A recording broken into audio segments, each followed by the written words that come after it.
ID has done, and it's all this progressive woke stuff in other countries. Why are we focused on other countries? When President Biden, right before he left office, gave billions, and I say with a B, billions of dollars to Africa, when Americans in Florida, in North Carolina, and California are hurting from natural disasters, you're going to give money to Africa? Why are you doing that? It's because Biden obviously cares more about Africans than he does about his own Americans that are hurting. So we should be focused on America first.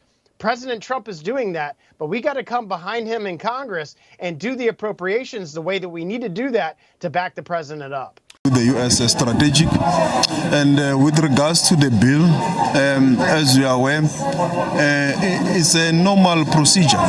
They do it from time to time, sometimes annually, to review bilateral relations, and this is also one of them. We will engage with the bill at the level of Congress and also with the relevant committee on the matter, and continue to clarify the misconceptions that it is also based on, because as you are aware, South Africa is a non-aligned country. As an emerging and a developing country, we have continuously maintained our non-alignment stance, and to want to put us in a particular category does not represent the views of the South African government. So we'll Yes, it basically, the government-funded NGOs are a way to do things that would be illegal if they were the government, but are somehow made legal if it's sent to a so-called nonprofit. But these nonprofits are then used to, people cash out these nonprofits. They become very wealthy through nonprofits. They pay themselves enormous sums through these nonprofits. It's so insane. Well, my friends, you know, they sent a memo to 2 million federal workers called the fork in the road. The fork in the road. Wait a second. They took the memo verbatim from what Elon Musk sent the workers at Twitter when he took over that company, and now he thinks he's taken over this company. And so he sent everybody the exact same fork in the road memo with the exact same subject line, fork in the road. My friends, the real fork in the road is between democracy and autocracy in America.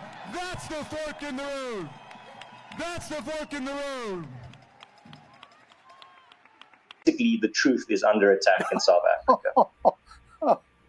Oh my goodness. Ernst, this expropriation law, now the government says there's going to be compensation in most cases. Land reform is needed, it said, so white farmers don't have most of the land. A lot of people will think, oh, you know, they'll think back to apartheid and all that kind of thing. And they'll say, what's wrong with redressing the balance and getting more black farmers on the land? Well, Andrew. Anyway, so the crooked FBI, Elon was told the crooked FBI and the crooked Biden administration, they're forcing Twitter to make these statements.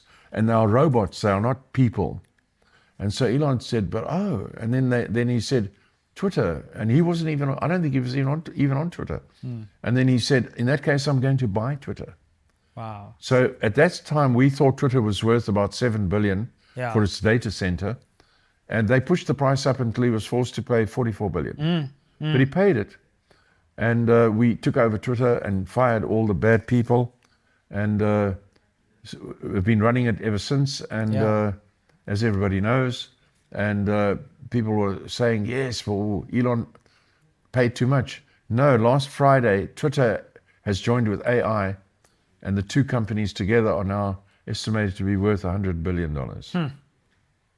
There we go. Hey? There we go. Yeah. Don't bet against Elon. No, I think